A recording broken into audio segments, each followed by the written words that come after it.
ہمارے بورڈ کے سابق صدر اور عالم اسلام کے عظیم ترین امام مفکر اسلام حضرت مولانا سید ابو الحسن علی ندوی نے کلکتے کے ایک اجلاس میں، جس میں میں بھی شریک تھا، اس میں انہوں نے مسلمانوں سے، جس میں 5 لاکھ مسلمانوں کا مجمع تھا، اس میں انہوں نے مسلمانوں سے کہا تھا ہم حکومت سے کہیں گے، اور 1 بار کہیں گے، اور 2 بار کہیں گے، اور 3 بار کہیں گے، اور صاف صاف کہیں گے کہ آپ مسلم پسند اللہ کو ختم نہیں کر سکتے، آپ قانون شریعت میں تبدیلی نہیں کر سکتے، آپ یکساں سول کوڈ کو نافذ نہیں کر سکتے۔ اس ملک کے آئین نے ہر قوم کو، ہر اقلیت کو حق دیا ہے کہ وہ جس مذہب پر چاہے، جس تہذیب پر چاہے عمل کرے، اس کو پروپیگیٹ کرے، آپ اس کو بدل نہیں سکتے۔ ہم حکومت سے کہیں گے اور بار بار کہیں گے، لیکن انہوں نے اس کے بعد کہا تھا مسلمانوں ہم حکومت سے کہیں گے 1 بار 2 بار 3 بار، لیکن ہم تم سے کہیں گے 10 بار، اور حکومت کے اگر ہم ہاتھ پکڑیں گے تو اے مسلمانوں ہم تمہارا گریبان پکڑیں گے۔ اس کے بعد جو کچھ انہوں نے کہا تھا، میں اپنے لفظوں میں اس کو آپ سے کہنا چاہتا ہوں، کون سا قانون ہے جو آپ کو اس پر مجبور کرتا ہے کہ آپ اپنے بچوں کو اعلیٰ تعلیم نہ دلوائیں؟ کون سا قانون ہے جو آپ سے یہ کہتا ہے، بھارت سرکار کا یا مہاراشٹر سرکار کا کون سا قانون ہے جو آپ سے کہتا ہے کہ آپ اپنی شادیوں میں فضول خرچیاں کریں، آپ ذرا سے غصے میں آ کر اپنی عورتوں کو طلاق دے دیں، اور وہ بھی 3 طلاق دے دیں، جو تمام مسالک کے نزدیک حرام کام ہے؟ کون سا قانون ہے جو آپ سے کہتا ہے کہ آپ اپنے وقت کو برباد کریں، اپنے مال کو برباد کریں، اپنی آمدنی کو برباد کریں؟ کون سا قانون ہے جو آپ سے کہتا ہے کہ آپ پان مسالہ کھائیں اور تمباکو کھائیں اور اپنی صحت کو خراب کریں؟ کون سا قانون ہے جو آپ سے کہتا ہے کہ آپ ضرور اپنے بیٹے کی شادی میں اپنی جس بہو کو آپ لے کر آ رہے ہیں اس کے ماں باپ کا خون چوس لیں، جہیز کا مطالبہ کریں؟ آپ خود شریعت کے قانون پر عمل نہیں کریں اور اس کے بعد آپ حکومت سے مطالبہ کریں کہ تم شریعت کے قانون پر عمل کرو، یہ 100% ناانصافی ہے،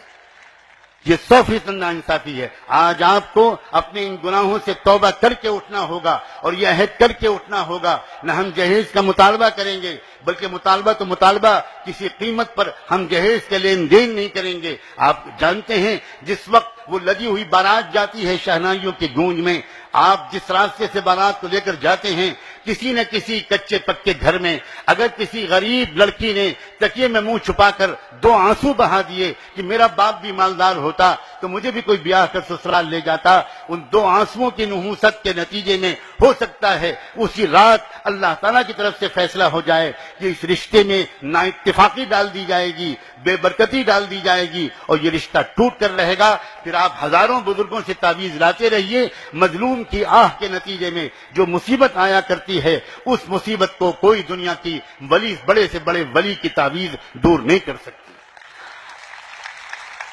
مسلم پسندہ بورڈ مسلمانوں سے صاف صاف کچھ بات کرنا چاہتا ہے، وہ صاف صاف کہتا ہے، یہی خصوصیت ہے مسلم پسندہ بورڈ کی۔ یاد رکھیے، حکومت کے خلاف باتیں کرنا زیادہ آسان کام ہے، نعرے لگوانا زیادہ آسان کام ہے، تالیاں بجوانا زیادہ آسان کام ہے، لیکن برسرعام اپنے سماج کی خرابیوں پر ٹوکنا یہ زیادہ مشکل کام ہے۔ آپ صرف مسجد میں مسلمان رہو اور باہر مسلمان نہ بنو، یہ نہیں چلے گا۔ اور میں صاف کہتا ہوں، اکثر مسلمان مسجد میں تو مسلمان ہوتے ہیں لیکن باہر مسلمان نظر نہیں آتے۔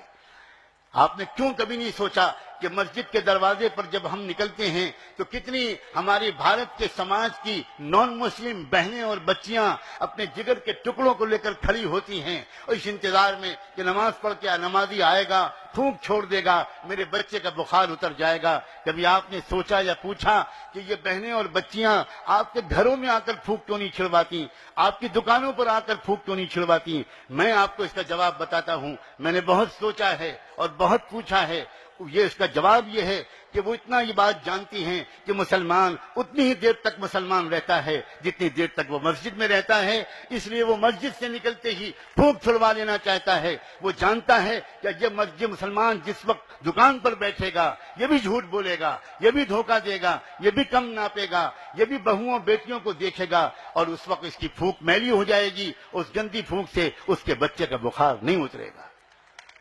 آل انڈیا مسلم پسندہ بورڈ کی پکار یہ ہے کہ تم اپنے پورے مسلمان بنو، تم مسلمان بنو، تم مسلمان بنو۔ سچ کہتا ہوں، قسم کھا کے کہتا ہوں، اگر ہم مسلمان ہوتے تو یہ حالات آ ہی نہیں سکتے تھے، سوال ہی نہیں پیدا ہوتا۔ کیا قرآن کی وہ آیت جو ڈاکٹر قلب صادق صاحب نے یاد دلائی کافی نہیں ہے اس بات کی تصدیق کے لیے؟ قرآن کہہ رہا ہے اگر تم مومن ہوگے